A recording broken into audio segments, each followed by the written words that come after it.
And we're live. Hey. Welcome to another Monday, which means it's MCU Mondays. I'm your host, Chris. I'm joined, as always, by my co-host, Debbie. Debbie, how's it going? It's going good. Glad to hear that. I am. I'm just wiped out from seeing that movie. It's a weird... Have you ever felt, tired after going to a movie? I don't know why. It shouldn't make you tired, but... I was tired when I saw literally the midnight show of Return of the King. Yeah, midnight show, I understand. I saw a movie this afternoon, and afterward I was like, I'm exhausted. Did I get enough sleep last night? What's happening? And it wasn't the movie that did it. Here's my review. Ant-Man put me to sleep. No, that's not what I'm saying.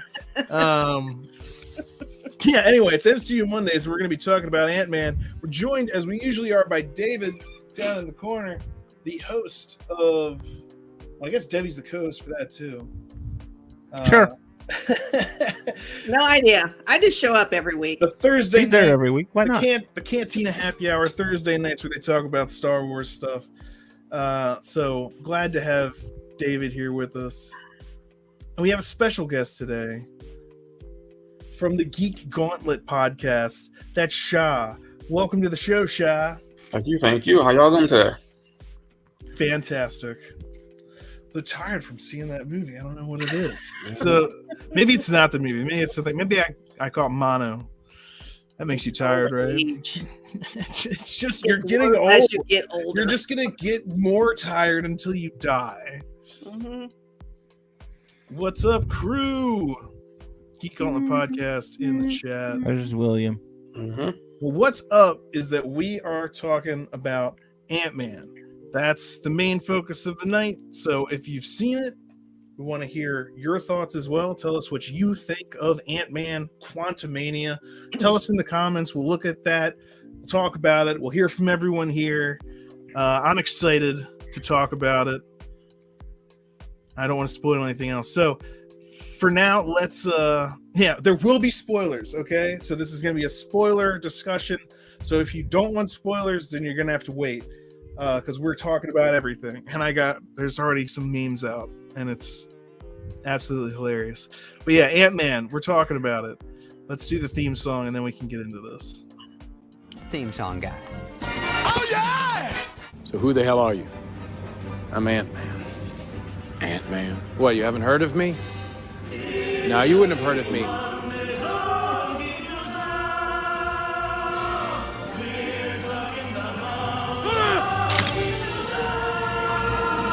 That was a lot scarier for a second ago.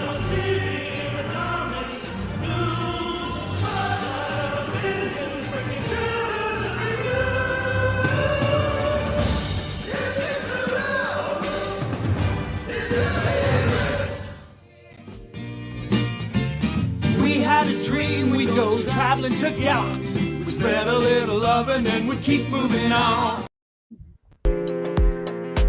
Well, Ant-Man Quantumania. Again, spoiler warning. This is your last spoiler warning. I'm going to actually make a little banner to proclaim that we're talking spoilers. So, overall opinions, scale of 1 to 10. What'd you think of the movie, Debbie? I enjoyed it. I would probably give it maybe a 7.5. I did have some issues with it, but other than that, 7.5. Mm-hmm. All right, David. 1 out of 10. I'll say it's the best thing that they've put out since Endgame, I think, and that includes all of Phase 4. In my opinion, this is just what I think. But again, I think I'm going to go with Debbie, and I think I'm going to be a 7.5 on this one. It was good, but it wasn't oh my gosh, this is the best thing Marvel's ever done, ever. All right, Shah, 1 out of 10. I gotta agree with 7.5. I mean, I would have said 8, but I would have also said maybe going down to 7.5. So I agree. I mean, it's enjoyable. It's really good. I mean, it's not bad at all. A couple issues here and there, but it's good. All right, so I guess it's my turn. I would say 7. I was thinking 6.5, 7. Yeah, like it's good. It's like a lot of the things, like David, you said, a lot of the things in Phase 4 I would have rated like lower than that. So this is better than a lot of things we've had recently. I'll definitely say that. And there was definitely a lot of humor to it. Some of but it wasn't over the top like Thor was. Though. And it wasn't forced. And it's also Paul Rudd, which is already like the Ant-Man movies have been like the comedies. Like, yes, they're all superhero action movies, but like these are the ones that are even more comedic than the regular amount of like Marvel humor. And so that's the character that's already established. Like they joke about him being Ant-Man, and the jokes pretty much come naturally. Like there were some things where I wasn't sure about, but I'll bring those up when we get to that part in the story. So let's go through the movie. Let's break it down. Talk about it. It starts out with him just walking down the street and talking to the audience. Well, it doesn't. It starts with start that way. Yeah, it's Michelle Pfeiffer in the Quantum Zone. It starts in the Quantum Zone, and she's like, something falls, and she first meets Kang, and it's just a glimpse. It's almost nothing. That's why I forgot it for a second. I was like, yeah, it just starts out. Oh wait, yeah. There's a tiny little hint that there's something there. But yeah, then we go and we see Scott Lang walking down the street, having a great day. He's written a book. He's just chilling, and it's humorous. I think what made it so funny is if you remember back to Endgame when they're having the breakfast or whatever with the Hulk, and the kids come up and take a pic. Oh, you want to take a picture with me? I'm Ant-Man, and the kids are like, we don't even know who you are. And now everybody knows who Ant-Man is. So it just adds to it. It's like, okay, he's reached that level now, so he's excited about it. We got some people in the chat I'm going to bring up first. We got Firsty Always. How's it going, Nigel? Good evening to you. I happen to know that his name is Nigel, so that's going. Wow, you're I know. Okay, what's we got? Elaine. My critic of the movie: too much Michelle Pfeiffer, not enough Ant-Man and the Wasp. I have a comment about that. I think it was enough. Let's talk about that. Sean, what do you think? I mean, we got some emphasis on Janet, and I think it was enough. Like, we had this whole family dynamic with the whole group. We had more with Hank, more with Janet, and I don't think that they overtook anything. I think it was enough. It was like an ensemble type of thing. Yeah, so it was a grouping together. Well, then they should have called it like the Ant-Man team, or is there a name for them? I guess like what, the Hive? Well, look at it this way. The colony. Hank was Ant-Man at one point. They were both the respective characters at one. Ant-Man and the Wasp. Yeah. So I mean, you had two generations of Ant-Man and the Wasp. So it actually worked. That was going to be my point. Janet was originally the Wasp. Totally works. Yep, that's true. So too much Michelle Pfeiffer, not enough Ant-Man and the Wasp. So technically she was the Wasp and Hank is the original Ant-Man. But he did show up with the ants, so that was kind of important. So yeah, technically that was Ant-Man and the Wasp. That's from a certain point of view. From a certain point of view. Yeah, either way you look at it, you got a bunch of Ant-Man.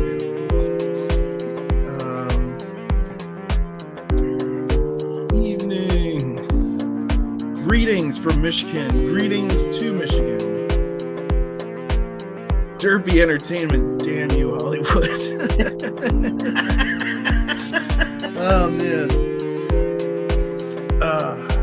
So, yeah, there was a lot of comedy in this film. It was, like, mostly comedic, peppered in with, like, serious moments. When Kang was doing some stuff is when things really dipped to the super dramatic, like, oh crap, okay, things. He was villainous. Let's talk about Kang. Well, it wasn't just him. I mean, it got real serious anytime they were talking about him. And you had this whole Voldemort thing going on. With, Yeah, there was a while where they were just like him, and there was like you never originally said who it was. Who is him? Calling Midwood from now on. Midwood sounds not great. I guess Hollywood sounds weird too when you think about it. Hi, folks. What's going on, Eddie? We're talking about Ant-Man and the Wasp. Spoilers abound. And yeah, speaking of Kang, though, I read other reviews where they're like he kind of stole the show, and he kind of did. I'll buy that. Yeah, he commanded the screen when he was on. And again, spoiler alert, spoilers coming. We're just talking about everything. So let's talk about the end credit scene as well. The arena. Okay, spoilers. I've said that many times, just letting you know. There's an arena of Kangs, and they're like, yeah, they took down Kang the Conqueror. Took down, and that's left up in the air. So, like, for the purposes of this movie, he's gone, but he's not, like, dead. Okay. So, we'll talk about that in a second. But so, one of the end credit scenes is an arena full of different variants of Kang. And I was just like, oh man, they just introduced like Jonathan Majors and gave him this great like chance to display his acting abilities in this role. And now they're like, oh yeah, we've got like a million other but actually Kang roles for him to fill. You know, it's funny, and I didn't even know this, but Luke said it to me, because when that kicked on and he perked up when the Pharaoh one was on there, and he was like, oh, that's related to Moon Knight. He said, that's from Moon Knight. And I'm like, oh, okay, all right. Well, we just had Moon Knight, the series, and possibly we're shooting season 2. Can we tie it into that? The thing is, though, with that, it's like what? So it's from a different reality, though. Oh, because that's something actually someone said that they didn't like about it. It's like there's no stakes anymore. Anytime a hero dies, you just throw in a new one from a different reality. Like, y'all not know where this is leading up to? Well, that's a super spoiler, but go ahead and say it. I mean, they mentioned the word incursions a lot. We're leading up to Secret Wars, meaning everything's going to be gone. Everything. Yay! Prime timeline. It's like Person Infinite Earths, only was much bigger. Shut it all down. Shut it all down. Take a break. Reboot. Somebody look that up. 2016, I think. Though that might be different now since they're extending. They pushed some stuff back. I know the Marvels got pushed back. Yeah, I think only.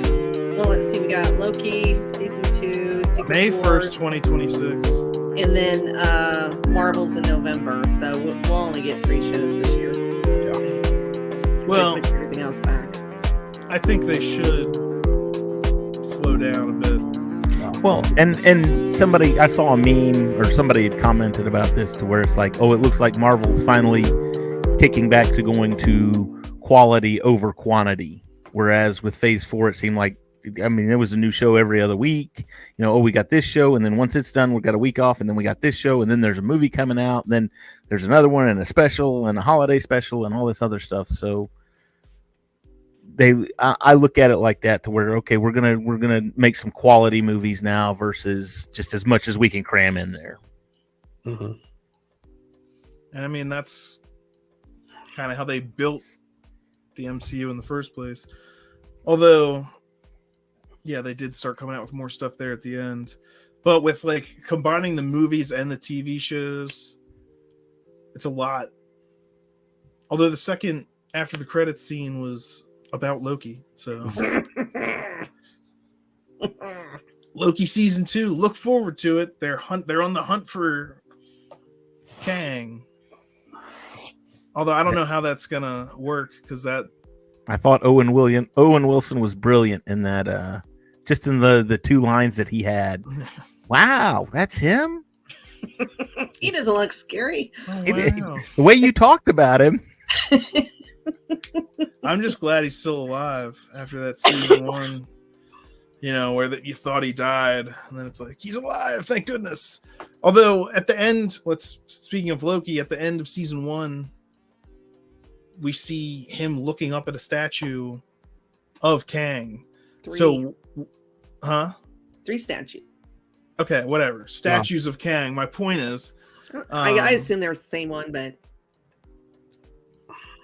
if Owen Wilson's working there, how does he not already know who Kang is? Well, we'll see what the story is. Yeah, fair enough. So I guess back to Ant-Man. Let's see. They end up getting sucked into the quantum realm just because Janet never told him not to mess with the quantum realm. She acts like she told him, but I was like, you were harvesting energy from there. That's how Ant-Man got trapped there. You were sending him there. She's like, I told you never to go there. I was like, you took them there. I don't know what you're talking about. So they just make it a thing that's like, okay. that was the one thing I got really frustrated with, was that they kept asking her, even after they got stuck down there, they kept asking her, and she just kept saying, I'll tell you later, or what. And I'm just tell them so they know what to expect, for Christ's sakes. Jeez. Yeah, that part kind of frustrated me. And if he's that dangerous, Why wouldn't you warn him? Yeah, why wouldn't you? why let wouldn't him you know? be taking all the precautions? Well, I guess she does start freaking out when she finds out they've been doing that, but it's all kind of like, just go along with it. All right, that all happened, and now they got sucked in, and they got separated. What did you think of the special effects? With the exception of one thing, it was all pretty good. I think we all know what that one thing was. MODOK? Yep. I didn't have a problem with MODOK. I thought it was hilarious. Oh yeah, It looked like he had his face in a jar. Yeah, it just needed to be polished more.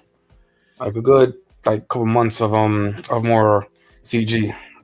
It didn't almost even look like him in some of the shots, and I was like, Yeah, well, I guess face is so he is, yeah. And I was like, Yeah.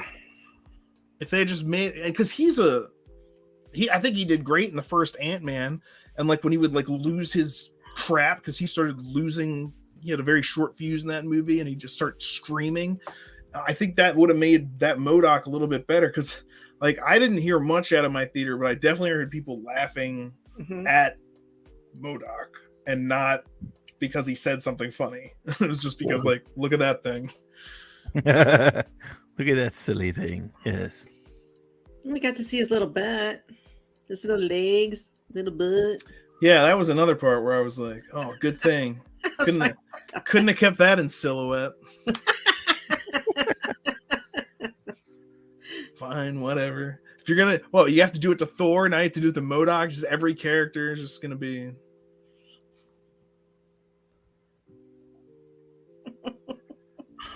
MODOK, yeah, didn't look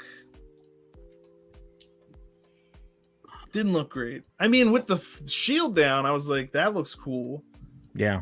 It was every time I put it up there, and I think that was part of it. I mean, that was part of the joke. Like the first time Scott sees that it's him, he's like, "Oh my god, Darren! Darren, what happened to you? I'm not Darren.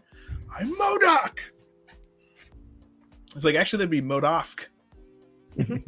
Oh, I love get it. that. It's an anagram. I got it. anagram. I got it. No, the best was when he shrunk down to go shrink his thing up, and he was like, "Okay, Darren, I'm in. Darren, can you hear me? Darren, okay, fine. MODOK, I'm in. Yeah, what's up? Oh yeah. Yeah.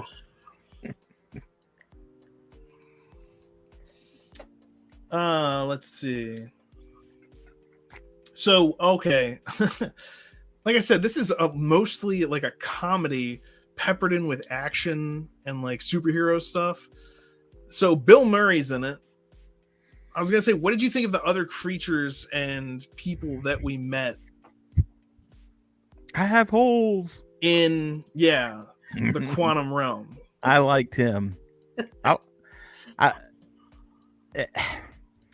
For one thing, I kept thinking of Korg, and not because it's like because they kept saying revolution. We're trying to lead a revolution against him. We're trying to revolt against him and all this other stuff. And I'm just like, oh, you sound like Korg. Okay. And you've got a big burly guy who's the, the guy with the cannon for a head. And, you've got the strong female leader. And okay, you're replaying this same trope. Okay, I get it. But I don't know. I thought the gooey guy was funny.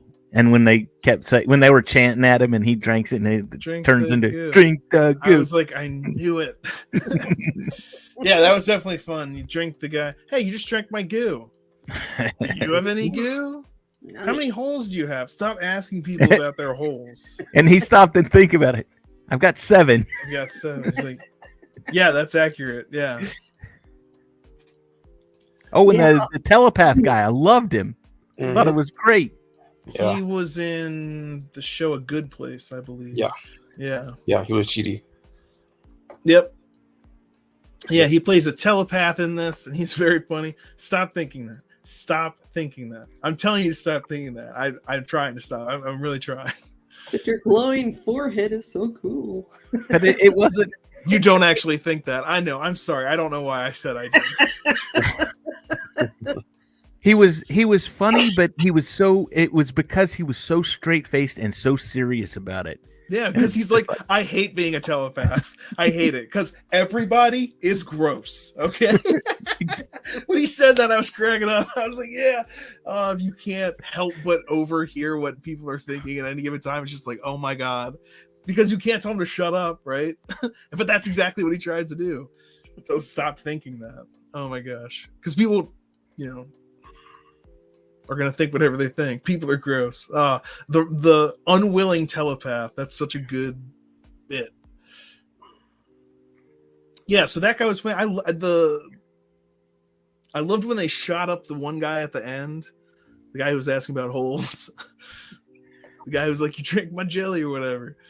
And then he's just like, I have a hole now. And he eats the soldiers, and the telepath's like, I didn't know he could do that. Yeah, there's just so much comedy happening throughout most of this, and that's why I say Kang really brings it like to a halt, because even when MODOK comes around, he was like daring and he's still like joking with him and messing with him and stuff, but when Kang comes in, he like shuts that down and starts torturing him and his daughter, and it's just like, what, do you think I won't kill her? Do I look like a liar to you? And it's like, okay, the jokes have stopped. The fun and nonsense is taking a back seat to this guy who's about to seriously murder your daughter, which is what I totally called it. We were talking about this last week. Because someone was like, well, he said we could give you more time. And I was like, no, he's definitely going to threaten his daughter, because we know Scott will do anything for his daughter. And so, yeah, he does. He goes on another heist. I need you to steal something. Are you really telling me you couldn't? Does he not have the shrinking technology? He has every technology but the Pym particle, I guess.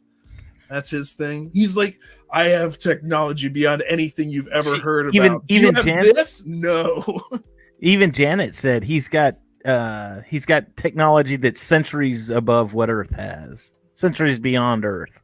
Yeah. And I was like, but apparently he lacks the ability to shrink. He can go anywhere in but that is what trapped him in the quantum realm. So I guess he never discovered the Pym particle somehow. And that's why that's what's the plot, by the way, ladies and gentlemen. Kang is trapped in the quantum realm, and he doesn't know how to get out. How do you get out? Using the people that have gotten out before.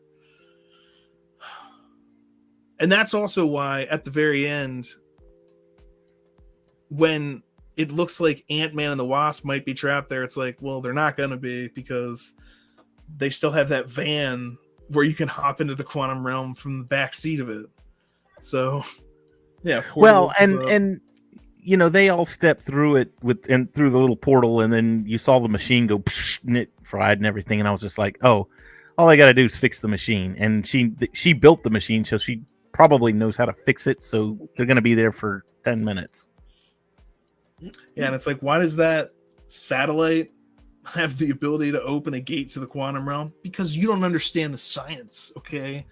It's small, all right? You don't get it. There's worlds within worlds down here. If we could just be socialists like these ants, we could do anything.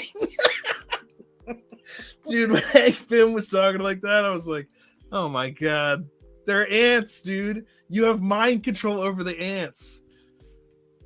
Now, these happen to be super smart ants because they went through like a time warp or something, which was super convenient for them, by the way. Yeah, they lived 1,000 years in their own little They advanced their world technology. universe or whatever. These super ants advanced technologically 1,000 years while we were experiencing time normally. How convenient for the story. Continue, please. Oh man, that was ridiculous. But you're just sitting there, you're like, all right, cool, whatever. It's a comic book movie. They're in the quantum. What do you know? I don't know. Sure, that's what happens down there. Why not? We're just lucky that the rest of them didn't get trapped for. Even though Scott even says that, he's like, we could be for 10 minutes or 10 years.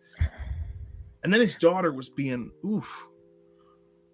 She was not happy. What did you guys think of Cassie? I liked her. She wasn't bad. She grew on me as the movie went on. I think she also grew a little bit as the movie went on. And that's probably literally she expanded, yes, but also intellectually and psychologically. I thought the relationship between her and Scott was interesting because it was so strained. Yeah, because she was upset that he wasn't using his Avenger status to help the people who had gotten displaced because of the blip. And I'm like, well, what are the other Avengers doing? He's not the only one. He's the only one who can shrink. Yeah. He didn't put out a call. There was no call to the Avengers. And he's like, I took care of it. Even at the end of the movie, yeah, he shouldn't you call somebody? Isn't there somebody you should warn? Hey, just as a heads up, damage control or whatever, right? Even that terrible organization. Give them a call and be like, just as a warning. They probably make it worse. Here, just put this in the file. I went to the quantum realm and met a guy who travels the multiverse, and he said something terrible is coming. So just be on the lookout for something terrible. We're always on the lookout for something terrible. Well, be extra lookout for Kangs. I have a question because I noticed a name in the credits. Did anybody notice Wu? Yeah. He was at the first in the montage at the first when he was walking around getting coffee and everything. He was there.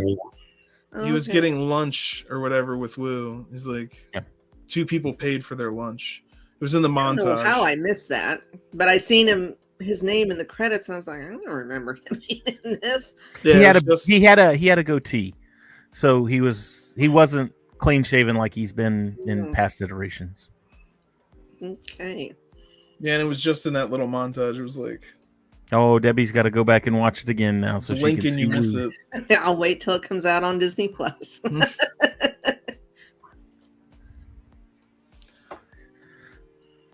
Let's see. Okay, I thought the living type spaceships were cool. Speaking of the graphics, I think they did do a really good job with most of the graphics, other than MODOK, but pretty much everything else was looking pretty crazy, and pretty much everything in that movie was CGI. Once they went to the quantum realm, it's like everything now is CGI. There was somebody, or maybe it was several people that were complaining about so much CGI, and I'm like, how else did you think? What did you think they were going to do? You think they were going to go to the quantum realm to film there? I mean, they probably could have saved some money if they had done that, but hey. Yeah, I didn't understand the thinking there. I was like, that's why it's called Quantumania, people. They're in the quantum realm. It's part of the draw. If you're not a fan of that, this movie probably wasn't for you. Who bought those tickets for you? You buy them yourself? There were other choices. You didn't have to go to I didn't like all the CGI. Why did you go to that film? But yeah, for the most part, they did a good job. The MODOK, though, yeah, that was a little bit rough. But then when they did, I mean, like the ants, all the different living vehicles, which were also pretty cool. Or at least some of them were alive. Some were like half alive. It was weird. It was neat. It was different. And it's supposed to be like, although when he said, this is the quantum realm, it's a place outside of time and space. And I'm like, and yet we're here occupying space and going through moments of time. So it's not totally outside of it, right? Like, But he said the same thing. Oh gosh, who was it? Jeff Goldblum. Not the Grandmaster. What was his name? In Ragnarok. Jeff Goldblum in Ragnarok. Yeah, he said we kind of live in this place is kind of outside of time and space. Well, it works differently. It works differently here. Yeah. The quantum realm is supposed to be like outside of it in a way. It's the world beneath ours, which I do like that concept. It's just a basic mythological underworld or secret world or upside down. Take your pick. All I kept thinking was the Futurama episodes where they go into the sewers and they've got the mutants and y'all are from the world above. Yeah, because all the crazy mutants still keep saying that. Well, you come from the world above. He came from the world above. Oh man, I like how also it was like. So wait, Bill Murray's there, and there are other people that look like humans there, and then they ask him, "Are you a human?" And he's like, "No." I was like, "Wait, are you or are you not a human? How did these humans get down here?" And then they also bring it up another time. It's like this blows away everything we thought about, human evolution. That chemistry, biology. Holy shit! That guy looks like a broccoli. That guy looks like a broccoli. And I think in that moment of the film, they're kind of telling the audience, like, don't overthink it, okay? It's a crazy realm of nonsense, and anything can happen here. Well, all those down different the rabbit hole. All those different literally went to people and species, they were all victims of Kang taking or conquering their world. So they were just refugees. I thought they were just people of the quantum realm. Because Kang got banished there, and then he took over what was already there. And then he conquered there. Yeah. And that was after he had already conquered all the multiverses. He got exiled there by the other Kangs. Hence those Kangs gathering in the arena of Kangs. So many Kangs.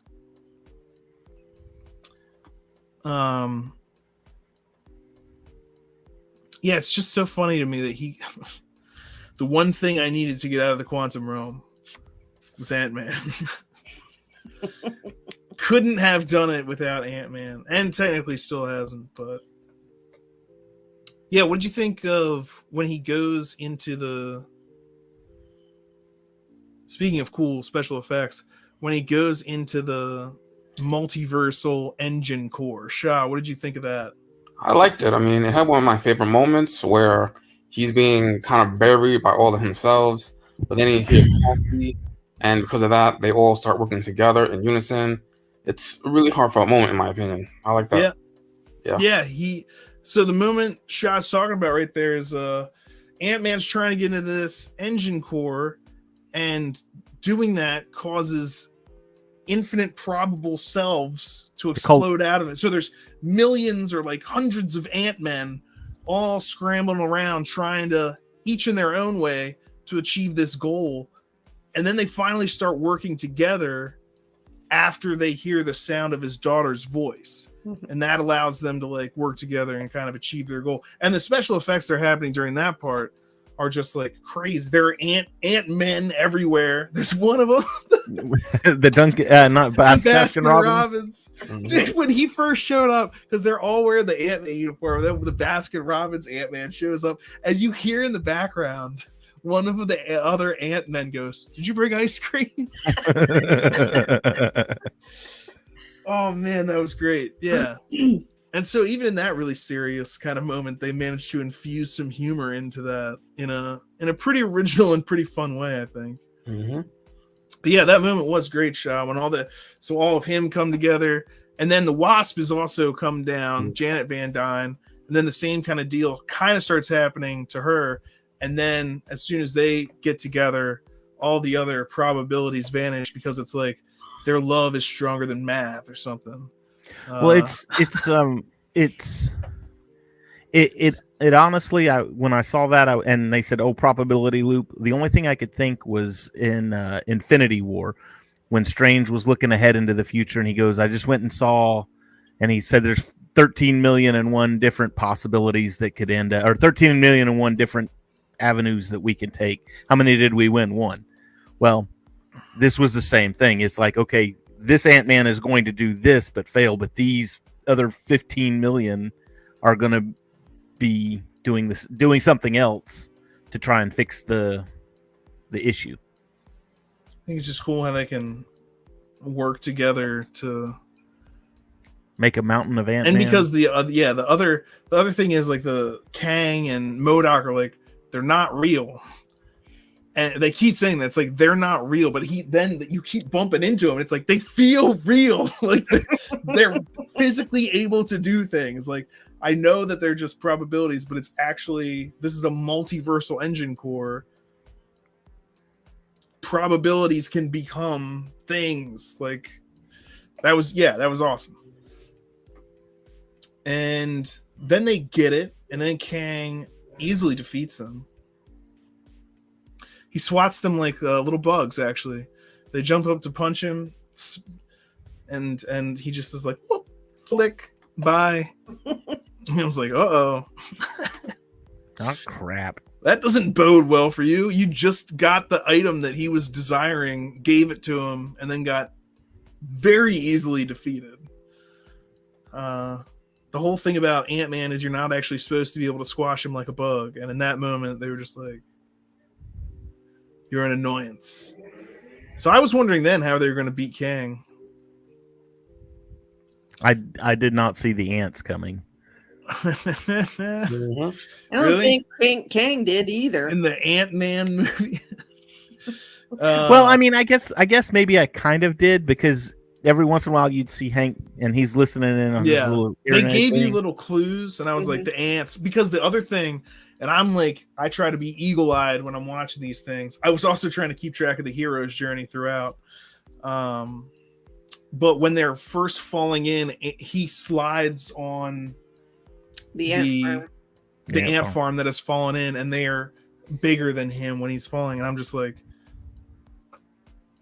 the ants are there. And then the other reason that was because when Bill Murray's talking, he asks Hank, he's like, do we have ants here? Because he's asking him, do we have ants here in the quantum realm? And Bill Murray and Hank's like, no, I don't think you do. And I was just like, oh, there we go. Secret weapon. You've got ants. You're the Ant-Man. And he's the Ant-Man that really likes using ants. He's all about these ants. I think he likes the ants a little too much. But he learned how to telepathically communicate with them. So he's an ant. The Bill Murray scene. Look at his love life. Obviously, he cheated on Janet, and Janet. Well, they both said they had needs. They had needs. Yeah, we know what that means. That's what the teenagers call it these days. We have needs. Sexy needs. The needs of the nighttime lovers in between the sheets. Yeah, I had those kind of needs down here in the quantum realm. So what did you do with Kang when you were rebuilding that ship of his? How long did that take? Well, there's only one seat in my ship, so let's take a nap here together. We've got plenty of time to fix this ship. Trust me. Time? Baby, let me tell you about time. Got all the time you need. And so, speaking of the time machine that he uses, I thought that was pretty cool. I thought his ship was pretty cool. Like his Kang's whole deal, I was like, okay, that's pretty. But he was defeated in this, so I guess he's going to come back even stronger than we saw him here. But in this, he's got these like laser beams that disintegrate people. He's like super strong when he's in his suit. He's got. I like the fact that when he's in his suit, he still looks like. I mean, he doesn't look like the comic book Kang until like his helmet goes on. Yeah, the visor kind of closes. The visor closes, and then it's like, okay, now I see it. Now I get it. And even the scars on his face, I believe in one scene, even they were like glowing. So it was like, okay, he looks a lot more comic book accurate. Oh yeah, when he starts going like full power on the people that like before the ants show up at the end, but when the revolutionaries are still retreating or whatever, and he goes out and starts like blowing people up, you can see all that stuff happening. It's like, oh man, he showed up now. Yeah, then the ants come in, and that's the other thing I was thinking when the ants show up. And there's this is like this huge climactic battle that's happening, and they start to overwhelm him, and then MODOK shows up and takes down Kang's shield in just a ridiculous manner, which is like, okay. I am not a dick. Yeah, I'm not a dick. It's like, you kind of look okay. Anyway,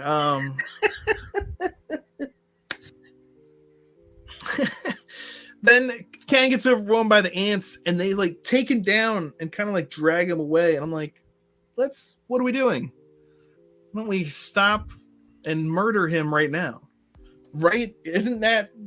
Have we philosophically decided that it's morally just to kill this guy before he takes down more entire timelines? If people are willing to kill Hitler as a baby or whatever, this guy, it's like we find Baby Cheadle's Thanos argument. Yeah, and wring his neck. Like that is exactly what they should do. But they let him go. He gets away, and I'm like, okay, so we haven't seen the last of him in this film. Well, it's the comic book trope. If you kill your bad guys, you don't have any more bad guys to fight in the next series of comic books. So you can't ever kill them. You've got to leave them alive, or they have to survive somehow, even if they're cloned and brought back. Mm-hmm. Yeah. Oh man. And then actually when him and Ant-Man are fist fighting, oh man. Like Ant-Man, he knows what he's doing. Don't get me wrong, but Jonathan Majors Kang was just like, he was like faster with his punches, hit harder. It was just like, well, he's Jonathan Majors is the antagonist in the new Creed movie that's coming out too. Mm-hmm. So I'm anxious to see that one. Well, he definitely put those fists on display in that final battle, especially, which I thought was great, because not just because he whooped Ant-Man and then but also because it shows he's not just completely reliant on like his suit or whatever. It's like even without his suit, he's just like takes this dude down. Yeah. There's strength there. It's not just straight. He's physically strong and also apparently. Well, it was like they did the same thing with Thanos in Endgame, to where he was fighting Thor and Iron Man and Captain America all by himself without the gauntlet. He didn't have any of the Infinity Stones. He didn't have any of the special powers that he had in Infinity War. So why don't we just find baby Thanos, and first of all, that's horrible. It's Thanos. No, it's not. First of all, that's horrible. I remember when people thought Ant-Man was going to deal with Thanos. Shrink down inside and then expand. Oh, so this was a meme that I saw right before we started the stream, and I was like, no! I should have put it on earlier when we were talking about MODOK. So on the left is Spy Kids. Yeah, that's about right. And on the right, look at their costumes too. Wow. Oh my gosh. Yeah. Did Robert Rodriguez direct this Ant-Man movie? I looked at that. I was like, oh no. Because I remember like that whole Spy Kids movie was all in like really badly done, but like CGI. Oh my gosh.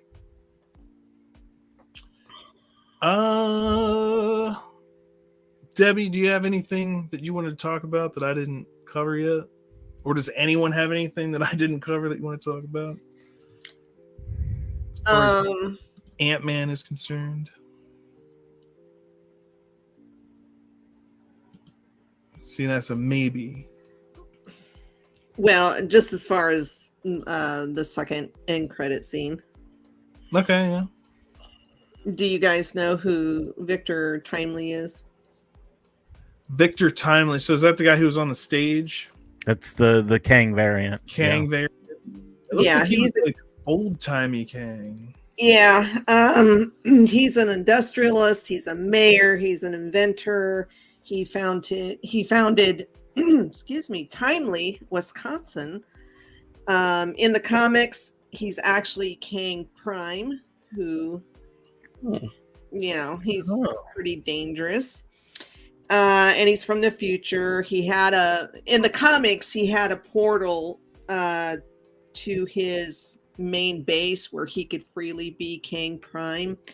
And often he would have robots that would take his place as Mayor Timely, which brings me back to season 1 of Loki, because remember when Loki got dropped in and they were scanning him and they said something about robots? Yep. So wow. I don't know if that leads to that. Maybe and that's also partially that and life model decoys. Yes. Which are what those would be. So and also in the comics, he runs across a lost Victor Doom, and Victor rescues him, but he takes over as Victor Doom. So there's that possibility. Fantastic Four. We know Fantastic Four's coming, so as well do something with it. Yeah, right. Might as well. It's about time. Well, they said too, haven't they said that it's not going to be an origin story? It's going to be like, okay, they're already an established thing. Good, first of all. The last thing they need is another origin. Like just throw it out there. That who are they? Well, that's the Fantastic Four. Maybe put it in a little montage if people really need that. But it's one of the most famous superhero teams. Well, they didn't give Spider-Man an origin either. They still haven't with Tom Holland. With the Tom Holland Spider-Man, they still haven't given him an origin yet.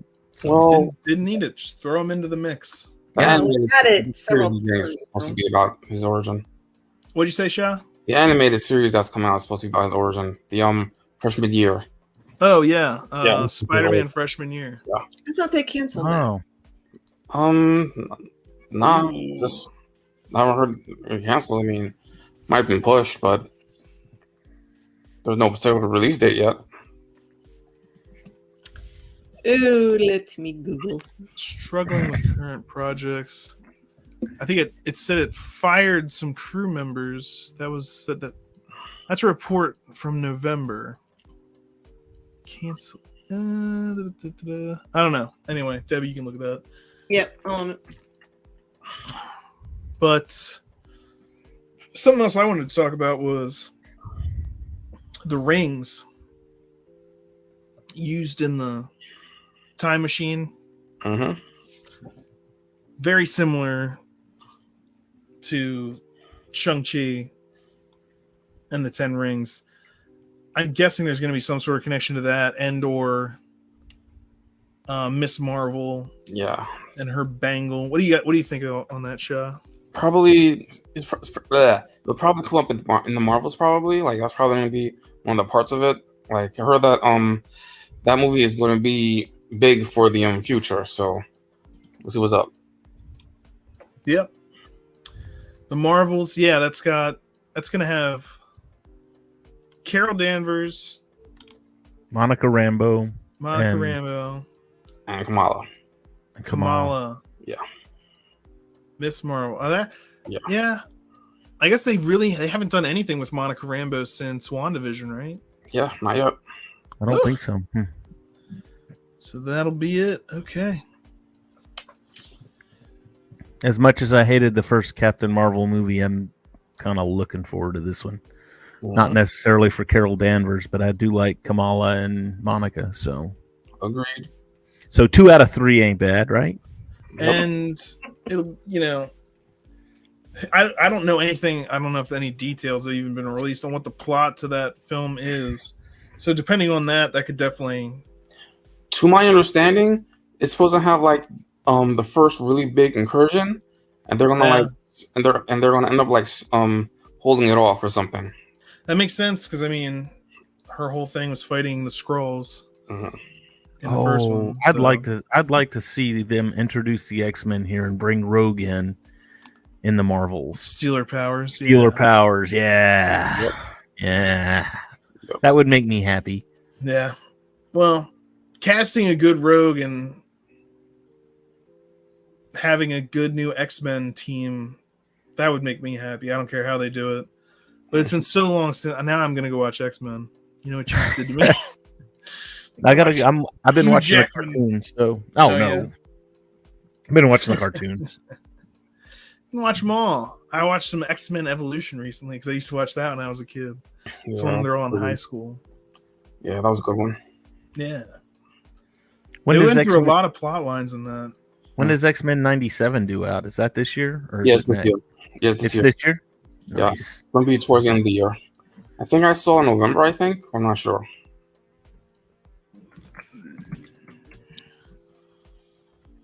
'87. Nope. X-Men 97. Release date. Fall 2023. Yep. Cool. Mm-hmm. So there was conflicting reports. A lot of places said that it was canceled, but then there was an article in January. Evidently, the producer of that show said something on Twitter about that they're going to continue on with it. Mm-hmm. But he didn't say anything about a release date or anything. Right. Stewart said lying in bed for 3 days with COVID and a chest infection. Stream is taking my mind off it. Stewart, I hope you feel better. I hope you get better soon. COVID sucks. And a chest infection on top of that cannot be fun. We wish you well. And we're glad we could help. Take your mind off that by bringing it up and talking about it. All right. So I think we've covered most of everything that happened in Ant-Man. Mm-hmm. I'm trying to think. I don't want to The one scene at the end when he was charging Kang's fortress and he was like, "Raw!" And and it was huge. We had a deal, and he's smashing things. That was your great. word is your bond. Yeah. Mm-hmm. And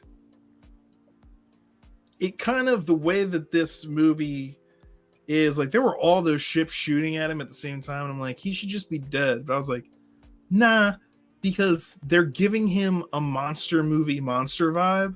And Godzilla. Yeah, like a Godzilla movie vibe. And in Godzilla, all the ships come around and shoot him, but he just kind of like swats at them. And so like when they all, I'm just like, for a minute, I was just like, there's no way his suit would be able to, there's no way that, and then I was just like, nah, he's just a Godzilla right now. So that's exactly what should happen. Although too, it was funny because the orange slices were referenced, addressed. Yeah.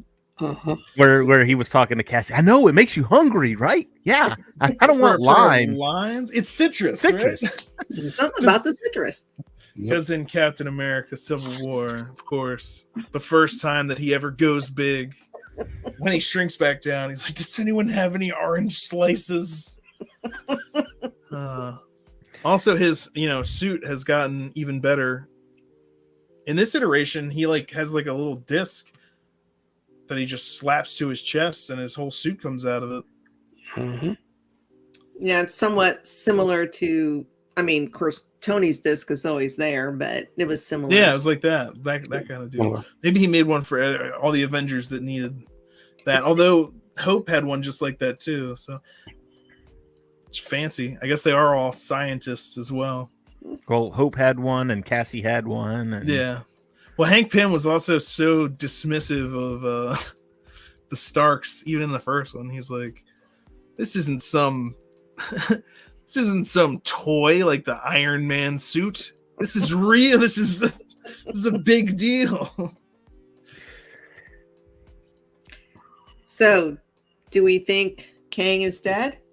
Oh, okay. So no. Definitely not. When you've got the next Avengers movie called The Kang Dynasty, you're gonna ask me if I think Kang is dead. I'm gonna say a hearty no. Well, the thing He's is, they coming did back. show all the other Kangs, Yeah, so it could be a different Kang. So And then- Debbie, so that question's legitimate. But the thing is, we don't see him die. It was one thing when the ants drag him away. You see him after that. It's like he's not dead. Of course he's not dead, because I didn't see anyone take a gun and put 2 in his dome. So I cannot imagine that this guy is dead. Or Yeah, use some sort of gauntlet to snap him away. That would also magically work. But I'm saying we did not see the death happen. So he's got to because then he gets sucked into, where does he get sucked into? A multiversal engine? That couldn't have any negative side effects at some point, could it? Yeah, I This think thing that can take you the- anywhere in space and time. I think he goes into the same place that Scott went into, the probability storm. I think Scott actually said it best at the end. He goes, "No, I killed him, right? I think he's gone. I think he's dead. No, well, no, maybe, yeah. You know what? I'm probably overthinking it. I'm not, and that's exactly the point. When he had those thoughts, is when he should have whipped out his red telephone or Avengers phone or speed dial, whatever he has, to tell somebody there are things happening out there. Well, he had lunch with Wu. He could have at least told Wu and said, "Hey, guess what? By the way, Wu's in the FBI. I'm saying, like, there's these. I mean, in the Marvel universe, what about Stark Corp? Like, what are they doing currently? Or like, tell Wakanda, hey, Wakanda. So the consensus on TikTok, because there was a lot of videos I couldn't watch until I seen the movie, so I went back and watched a lot of them. But the consensus is that since he got sucked into that core, that he's going to come back as the Beyonder. No. No? And that consensus has been proved to be crap.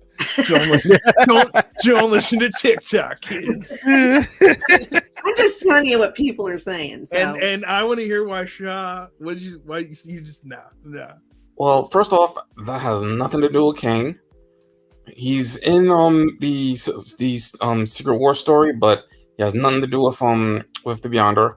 Secondly, there's honestly no need to do the Beyonder. They're gonna do the God Doom thing only with Kang. That's probably what they're gonna do. Yeah. So they don't need the Beyonder in this. Once again, kids, TikTok is dangerous. Don't trust viral trends. Don't eat Tide Pods. Just because you see someone doing it in a video doesn't mean that you should do it. Just look at the videos and laugh at the fools doing it." Exactly. That's Yeah, I like the Doom prospect better than.